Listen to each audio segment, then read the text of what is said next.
Zeke writes, will CGI soon replace all stuntmen and women? I don't think so. I think there are some things, look, it's like anything with CGI. There are some effects that are best served with CGI. There are some effects that are best served with not CGI. There are going to be some wild stunts that you can do that cannot possibly be performed with a human person that you do with CGI, but then there are going to be stunts that will look much better if you do it with a person. So honestly, no, I don't think CG, look, anything can happen in 25 years, sure. But for the foreseeable future, no, I think stuntmen, we need them in the movie industry. They make it more believable, they draw us in. I don't think we're going to see them go away. Do you guys see it any differently? No, I mean, a lot of filmmakers still use practical effects over CGI, and yeah, I think there's still a place for both. So no, I think we'll still be utilizing. And I think the human eye, I'll use the movie Need for Speed. Say what you will about the film, but the practical effects are stunning. Oh, they're great. And it's great to see it visually that you are like, wow, that's real. There's something that still hasn't replaced reality with CG. I mean, yeah, long shots and cars and things like that, you can do perfectly, flawlessly in CG. There's still that uncanny valley that we haven't fully realized yet with 3D and humans. I mean, we saw Planet of the Apes with Caesar and all those apes. That's incredible, but we're not apes, so it's a little bit easier for us to imagine that that's real. Well, we'll talk about that later. But yeah, so is it going to ever replace it completely? I don't think so. I think especially in hand-to-hand fighting scenes and things like that, you'll always need stuntmen to be going through, fake brick walls and stuff like that. It's just, I mean, I would be surprised if they were like, yeah, my contract says no punching, replaced by the CG guy. If you think about, let's go to guys like Jackie Chan, right? One of the most awesome things about the Jackie Chan films is you realize everything you see Jackie doing, that's Jackie doing. When you watch Tony Jaa in Ong Bak, right? And you realize this is a real human being who's able to do all this crazy stuff. One of the best things for me about Need for Speed, when we watched that, was the fact when you realize watching Need for Speed that there are no visual effects. All the car stunts and the racing, all that kind of stuff, when the cars are crushed and spinning, that's all real. They shot that for real. There's something really magical about that when you realize no special effects here, all real. That's crazy. Using Interstellar, Nolan went out of his way to create that 360-degree, projection room for the spaceship so that they didn't use green screen. Yeah. And he wanted that so that not only that the actors, but everyone would feel like it's an immersive experience, even down to his camera style, like locking the camera onto the outside hull of the ship. That's just a way of maintaining that reality, that grip on reality, that if you're just floating around in 3D, of course anyone can do that. So, I mean, there's something to be said for, practical-minded cinematography and effects work. Amen. All right, what's next? Jay writes, is there going to be a Pineapple Express 2? I know the first one made over $100 million, and would you want to see it? I don't think there is, and they even joked about it a little bit in This Is the End. I loved that part. Yeah, that was a great end, but I think you could tell just from the way they were talking about it, I don't think they have any plans to do it. And I'll be honest with you, in that whole kind of society of comedians there, with your Rogans, James Francos, and all those guys, I didn't love Pineapple Express. I thought it was okay, but it's probably my least favorite of the comedies that crew's given us.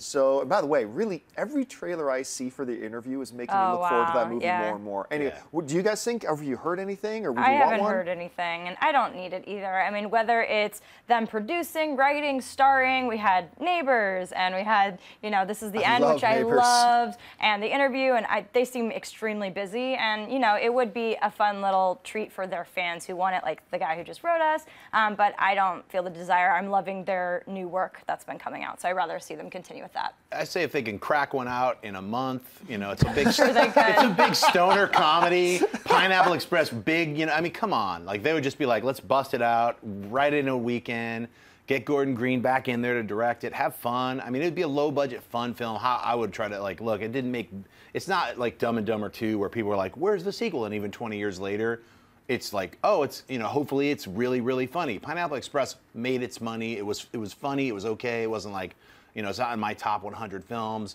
but it was really funny.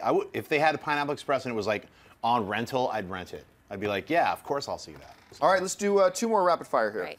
Roshan writes, I know we haven't seen a solid video game movie yet. I'm a huge Last of Us fan. Your thoughts on Sam Raimi's adaptation of the game? Well, I don't know for certain that Sam Raimi is doing an adaptation. I don't know if you're asking theoretically if he should do it. Have you guys heard anything? No, last I heard he was making Diablo and quit. You know, I don't know. I mean, I don't know what Sam Raimi's next film is. I know he was attached to so many different films. Evil Dead, and I haven't heard anything of it, but yeah, that game lends itself beautifully to a film. And you know, with Assassin's Creed pushing back, I mean, World of Warcraft. Warcraft is our next big hope to hopefully get a really good game adaptation, but I haven't heard anything on what you're discussing. Okay, so to go back, in the summer there was an announcement that Sam Raimi may be producing a Last of Us, but I haven't heard anything about that since. Last of Us is a very cinematic game. It's one of the few games I've seen that are actually designed to be very cinematic. It's all pretty much narrative, and the gameplay isn't as good as the narrative. Usually games, their gameplay is great, the narrative's questionable. This one, I thought the gameplay of Last of Us was pretty good, but the narrative was so good, and that's what made it great. But I haven't heard anything about progress, and yes, Sam Raimi, he's one of these guys where his name gets attached to a lot of stuff, and then 6 months later you find out he backed out. So I don't know if I haven't heard anything new. I haven't. All right, last question of the day. Rustin Henry writes, what are your guys' thoughts on T.I. as an actor? Would you like to see him in more movies? Personally, I would. This is our last question? Can we get another one and just answer this quick? More T.I., let him rock that stuff out, Yeah, sure. I don't care. Bring on the jams. Bring on. Well, let me address this for a second. Generally speaking, I do not like, and I'm just going to pull up his filmography here because I'm not totally in sync with T.I.'s filmography. Come on. I'm generally not all that impressed with any music stars crossing over into Ice Cube thing. Yeah, Ice Cube. Ice Cube is a force of nature because of just his personality. He's no thespian. Yeah. But I'm a big Ice Cube fan. But let's not 22 fool Jump Street. ourselves. Like, you're not going to see him in Macbeth anytime soon, right? And nor would he want to be. I mean, he does this. He's his own personality, stuff like that. Then every once in a while, you get Marky Mark and his Funky Bunch, who actually dedicates himself for like 15 years to training and getting better and actually becoming an actor. That's great too. But a lot of these times, these guys, let's just take this famous singer, let's just take this famous rapper, drop him in the movie. One of my, Will Smith, but it happened gradually over time, and it happened. He was able to make that transition.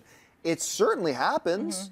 It's rare when you see how many times. One of the biggest apprehensions I have about the new Neil Blomkamp film, Chappie, is the fact that he just ran out and got a couple music stars through him and say, hey, you're famous, you must be able to act. D. Antwoord's awesome. So, you've seen them act? They're awesome. Yeah, they act every performance on stage that they have. Because that's the same every performance. No, they actually are actors. They were comedians before they I heard about that. I've seen all their stuff. They are actually really good. But it really makes me nervous when I hear stuff like that. So T.I., I mean, he was in an episode of Glee. I think that's the only thing I can really remember. Is I remember hearing he's in an episode of Glee. So Common's not bad. Common has evolved though. Like, but he's another one of those guys like Marky Mark, where it's like at some point he decided I'm going to be an actor. Because what happens with a lot of what I find is a lot of these musicians who decide they want to act, they don't want to put in the work. They don't actually want to do what it takes to become an actor. To me, Justin Timberlake's a great example of that. As a guy who I'm famous, I'm really gifted, I'm talented, I don't need to train to be an actor, I don't need to go to acting classes, I don't need to do all this kind of stuff. And he's never given us what I would call a really good performance. I liked him in Alpha Dog a lot. See, a lot of people say that. I was not impressed with him in Alpha Dog. I was. And I was really not impressed with him in just about everything else he's done. Social Network? Social Network, I thought he was a one-note character. I thought anybody could have could sleepwalk through that role. And then you look at like whether it was in The Love Guru or where you look Well, I mean, but then I love Guru. You can't bring that up in any. No one. But then you get guys like Mark Wahlberg, who's like, and Common, who at some point go, I'm going to do this, and I'm going to take it seriously, and I'm going to put everything else aside, and I'm going to train. I'm going to get the right teachers. I'm going to immerse myself in this, and then over the years, we see it really paying off. So could T.I. be one of those guys? Maybe. Nothing says he couldn't. Adam Levine was actually good in Begin Again, and I was like, really, buddy? You're going to be in this film? And he actually wasn't bad. I'll give it to you. All right. I haven't seen Begin Again, so I can't speak to that. Hey, everyone. If you liked this video, click that thumbs up button and make sure to subscribe to our AMC Movie News YouTube channel. It's free and helps you stay up to date with all the latest movie news, as well as our daily AMC movie talk show. Also, make sure that you follow us on Facebook and Twitter to stay up to date with all of our special promotions, contests, and prize giveaways.